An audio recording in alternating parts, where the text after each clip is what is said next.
Okay, let's dive into this explainer. Today, we're exploring a truly profound concept, one that literally affects every single one of us, every single day. We're looking at time. You know, time is the ultimate leveler. It's the one single resource that doesn't care about your background, your financial status, or where you live in the world. It is completely indifferent to who you are. And understanding how we use this resource, well, it isn't just some personal development tool or a productivity hack. It's actually the very foundation of the most dramatic, high-stakes events in human history. Consider the richest person in the world and the poorest. Despite living vastly different lives with totally different access to resources, education, and comfort, they share the exact same fundamental reality. They both get exactly 24 hours a day. It's an absolute, undeniable law of physics. And this forces us to ask a really direct question. If the allocation of time is perfectly equal across the entire human race, why is one person remarkably successful while another is struggling to make ends meet? Think about it. If the clock ticks at the exact same pace for everyone, the differentiator simply cannot be the hours themselves. And that brings us right to the core philosophy we're looking at today. Success isn't about time. It's about how you use it. You really have to use your time wisely because, let's be honest, 10 minutes of deep, uninterrupted focus is often worth vastly more than 2 hours of scattered distraction. It's the application, the strategy, and that extreme focus within those hours that dictates the outcome.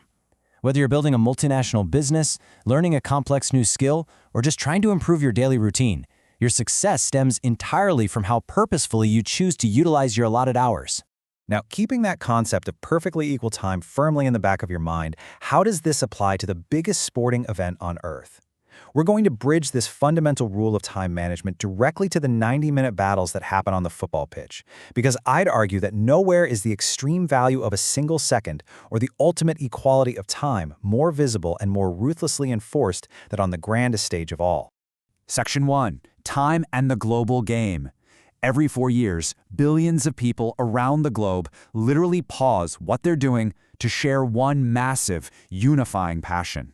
And this brilliantly illustrates where this global giant began, back in the year 1930, with the very first FIFA World Cup held in Uruguay.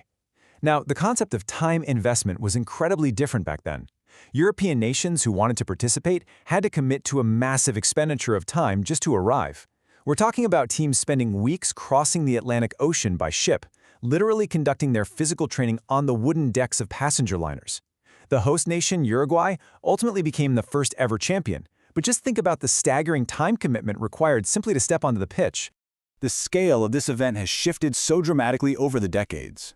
Back in its 1930 origins, a mere 13 teams participated in what was essentially a heavily localized event. Today, in the modern era, billions of viewers worldwide synchronize their schedules to watch. It has exploded into the single largest sporting event on the planet, surpassing even the Olympics in singular global viewership.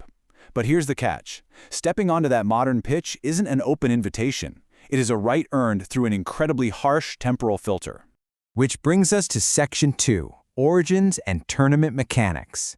Let's look at the grueling, mechanical path teams must take to earn their moment.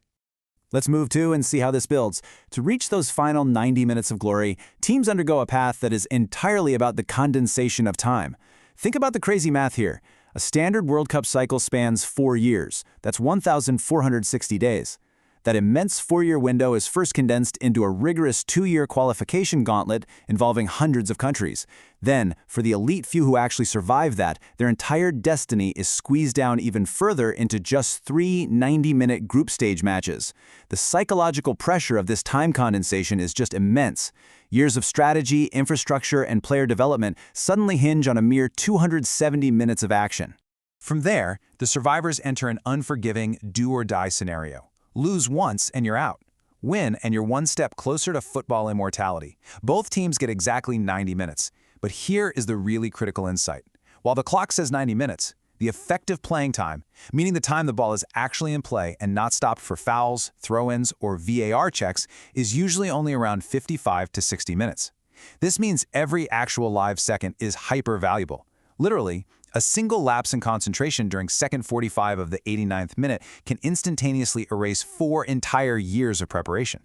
Section 3. The most dominant nations. Let's shift focus to the teams that have historically maximized their time on the pitch to achieve absolute dominance.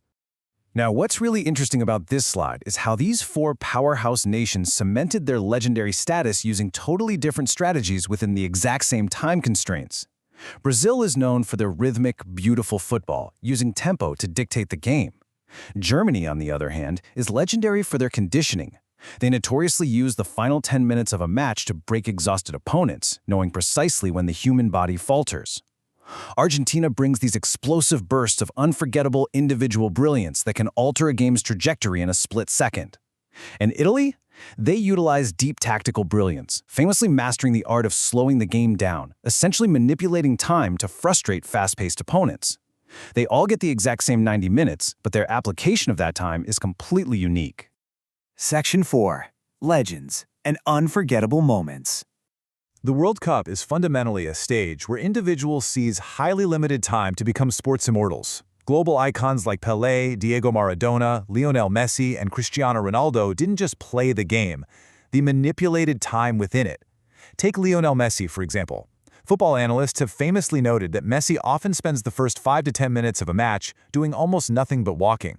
Now, he isn't being lazy, he's actively mapping the pitch, observing the opponent's defensive vulnerabilities, and optimizing his cognitive map. He purposefully sacrifices a few minutes of early physical exertion to gain a massive, calculated advantage for the remaining 80 minutes. That is absolute mastery of time under pressure. And as you can see, the timeline of the World Cup is entirely defined by these sudden, physics-defying moments. Back in 1986, Diego Maradona scored what is globally known as the goal of the century. He received the ball in his own half, and in precisely 10.6 seconds, taking 44 paces, he beat 5 English defenders to score. 10 seconds to secure eternal sporting immortality. Or consider Mario Götze in the 2014 final. In the 113th minute of exhaustive extra time, a swift chest control and volley won the tournament for Germany. We are talking about milliseconds defining a century of history. Section 5. A unifying global celebration. The World Cup is far more than just a sporting event. The world absolutely loves this tournament because it creates this incredible phenomenon of synchronized global time. During a crucial knockout match, normal life literally stops. Streets in bustling metropolises like Buenos Aires or Paris become complete ghost towns for exactly 2 hours. You experience the absolute silence of an empty city, suddenly punctuated by explosive roars erupting from open windows. So, the crucial point is that it brings people together across vastly different cultures and languages, allowing entire nations to share deep emotions, both devastating heartbreak and euphoric joy in the exact same second. It all culminates in this beautiful reality. For 1 month, the world speaks the same language: football. Despite all our global differences, our varying time zones, and our totally different backgrounds, for 30 days every 4 years, we are united by a shared passion. We literally all watch the same clock tick down together, watching heroes being created and history being permanently written. And that really brings us full circle. On the pitch, players have 90 minutes. In your daily life, you have 24 hours a day. The fundamental rules of time are exactly the same for everyone.